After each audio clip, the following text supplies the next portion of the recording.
Welcome back to ENCA. This is South Africa Tonight. Cricket South Africa's Transformation Ombudsman has found that the appointments of Mark Boucher and Graeme Smith were procedurally flawed. This is contained in the Transformation Ombudsman statement as it finally submitted its social justice and nation-building project report. The project was looking into transformation in local cricket.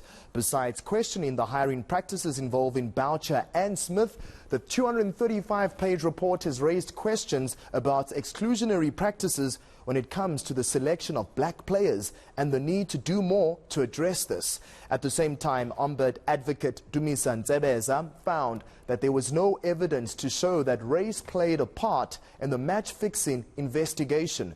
The report was initially said to be submitted to CSA at the end of November. Well, the social justice and nation-building hearings was a long and meticulous process. Many situations within cricket were highlighted that were not ideal.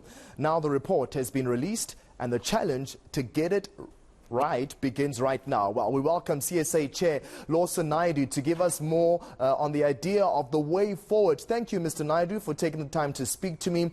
I mean, the new board will have to deal with the old board's mischief, and the major issue being the appointment of Boucher and Smith. The organization is in a difficult position right now. How do you address this? Good afternoon, Arthur, and many thanks for this opportunity.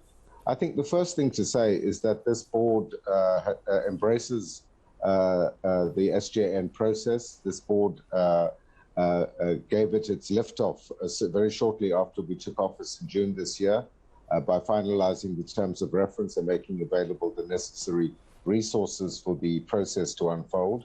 For us, it was an important step to allow players who are unfairly discriminated in the past, players and coaches and other officials in the game, a platform to come forward and share their experiences so that we can indeed learn from them and move that forward.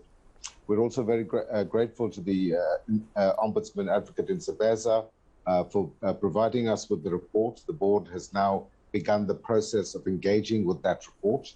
It covers many, many areas and themes, none of which are new or surprising.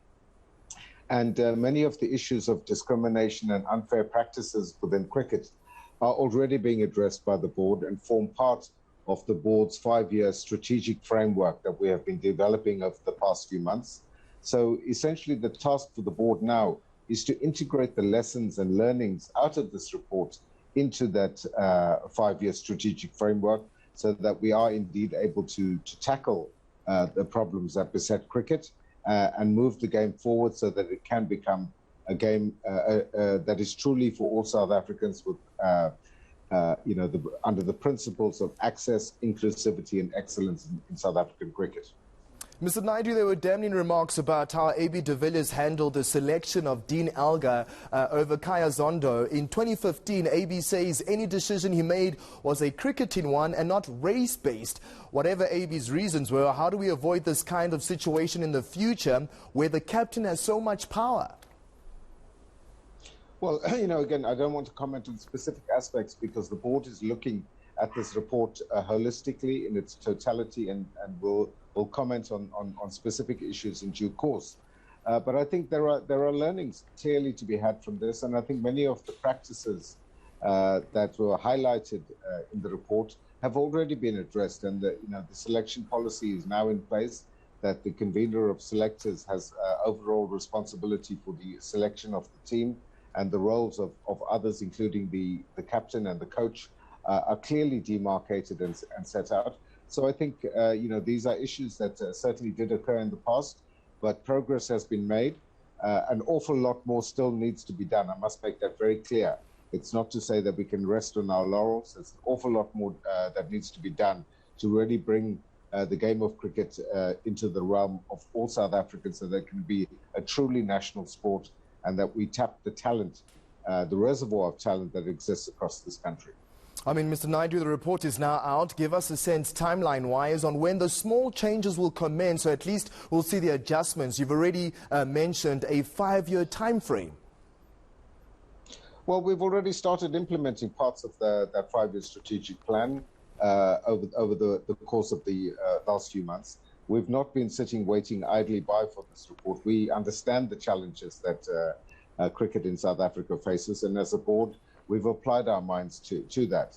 So as I say, the question now is for the board to engage meaningfully with this report, which we have begun doing, and we will integrate those learnings into that broader strategic framework and the interventions that we will put in place, some of those that we've already started putting in place, and specific committees of the CSA board will be tasked with coming up with with practical implementation plans for some of the challenges that still remain.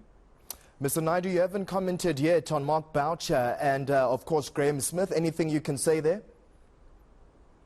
No, as I say, I'm not going to comment on specific findings in the report. We are dealing with the report as a whole at this point in time. And once we've done that, we've digested the report, and we have considered aspects of the report, we will make our views known as to how we're going to deal with that.